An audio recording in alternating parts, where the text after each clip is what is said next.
ဟုတ်ကဲ့အားလုံးပဲမင်္ဂလာပါဒါကတော့ဒီ12လပိုင်းထဲမှာအကြီးစားလိမ်လည်မှုကြီးတစ်ခုဖြစ်သွားခဲ့ပါတယ်အဲ့ဒါကတော့စူလက်မြင့်မို့ဆိုတဲ့နာမည်နဲ့ဂျပန်ကိုပို့ပေးတဲ့ agency တစ်ခုကနေပြီးတော့လူပေါင်း800နီးပါးကနေမြန်မာငွေကျပ်သိန်းပေါင်း1000နီးပါးလောက်ကိုလိမ်လည်သွားခဲ့ပါတယ်အခြားသူတွေလည်းလိမ်လည်မခံရအောင်အခြားသူတွေလည်းသိရအောင်လို့ကျွန်တော်ကလာပြီးတော့မျှဝေပေးခြင်းဖြစ်ပါတယ်ခင်ဗျဘယ်သူတွေဘယ်လောက်ထိအလိမ်ခံရလဲဆိုတော့ဒီဗီဒီယိုလေးထဲမှာကျွန်တော်နဲ့တို့ကြည့်လိုက်အောင်ခင်ဗျပြီးမှကျွန်တော်ရေချင်းလုပ်ပေးပါမယ်အခုကဒါဟိုမတင်လို့မရတော့ဘူးတိတ်ုံတောင်းတဲ့ချီပြီးတော့လိန်လာတာဒီပန်ကျတော့တချီလေးကနေလွတ်မယ်ဆိုပြီးတော့လိန်နေကြတာသူလိန်တဲ့ကုမ္ပဏီကတခုတည်း agency နာမည်ပြောတယ်မှာမှတ်တိုင်းဆွလက်မြင့်မို့အောင်ဆုံးလာတိုင်းတဲ့19ယောက်ဖွဲ့ကတယောက်ကိုဘယ်လောက်လဲအလိန်ခံတာ130နော်နောက်10ယောက်ဖွဲ့က190လား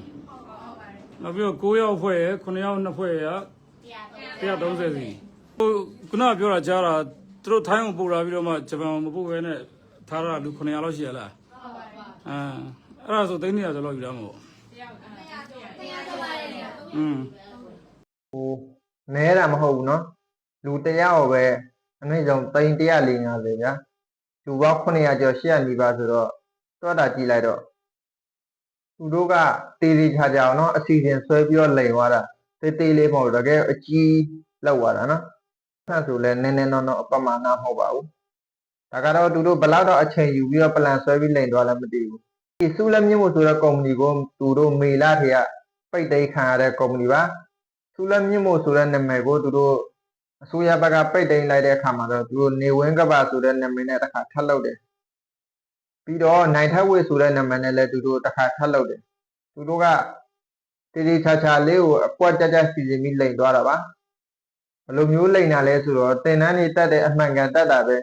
တကယ်ဂျပန်စာတင်ပေးတယ်သူတို့လိုအပ်တဲ့အရာတွေအကုန်လုံးတင်ပေးလိုက်တယ်ပေါ့နော်အဲ့မှာပတ်စံတွေကသူကသူတစ်ဆင့်ချင်းသူတို့ပတ်စံတွေသွင်းတယ်နောက်ပြီးတော့ interview ဖြေလိုက်တယ်ဗျာ interview ဖြေပြီးတော့ဒီဂျပန်သွားခဲ့နေကြမှာသူတို့အကုန်လုံးပျောက်သွားတာဘာသာနာမကြောက်နော်ပတ်စံတွေပေးနေရလဲသူတို့တွေဘာတက်တိမှမပေးခဲ့ဘူးဘယ်လိုမျိုးလဲဆိုတော့အဲ့ဒီရုံငန်းထဲဝင်ပြီဆိုတာနဲ့သူတို့ကဖုန်းတွေပါတွေအကုန်လုံးတင်ထားလိုက်တယ်ပေးမိဘူး record လည်းပေးမိဘူးအဲ့တော့သူတို့မှငွေကြေးစာရွက်လည်းမရှိဘူး challenge စာရွက်လည်းမရှိဘူးပတ်စံနာပေးတာပေးခဲ့သူတို့ကအဲ့လိုမျိုးလုပ်ထားတာ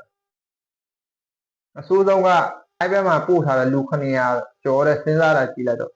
တချို့ဆိုနော်အဲ့ဒီဘက်မှာတစ်နှစ်ကျော်လောက်သွားပြီးတော့ဒုက္ခခံနေရတာကိုယ်စိတ်ကိုစားပြီးတော့ညှော်လင်းကြိုက်နေ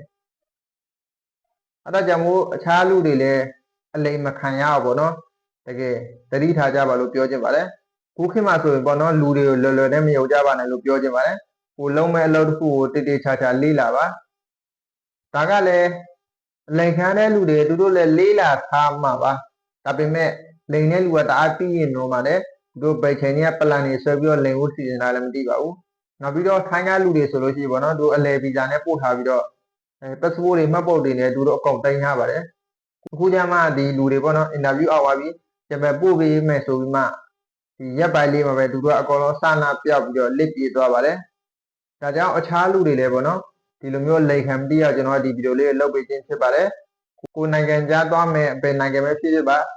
တကယ်တေချာတိကျတဲ့လူနဲ့တေချာစုံစမ်းပြီးမှလုပ်ကြပါခုနောက်ပိုင်းလူတွေကအကျင့်ပြတ်လာပါပြီလူတိုင်းကိုယုံလို့မရပါဘူးကိုယ်စိတ်နဲ့မနှိုင်းပါနဲ့ကိုယ်စိတ်ကကောင်းတယ်ဆိုပြီးတော့အခြားလူလည်းကောင်းတယ်လို့မထင်လိုက်ပါနဲ့ဒီလိုမျိုးလူလိမ်နေရာတကာမှာရှိပါတယ်ဟုတ်ကဲ့ပါဒါတော့အခြားလူတွေလည်းဒီမျိုးလိမ်ခံမသိရအောင်ပေါ့နော်ကျွန်တော်ဒီဗီဒီယိုလေးလုပ်ပေးခြင်းဖြစ်ပါတယ်ခင်ဗျအားလုံးပဲဒီလိုမျိုးလူလိမ်တွေရမ်းမှကင်းဝေးပါစေလို့ဆုတောင်းပေးပါတယ်ဒီဗီဒီယိုလေးကတော့ဒီလောက်ပါခင်ဗျ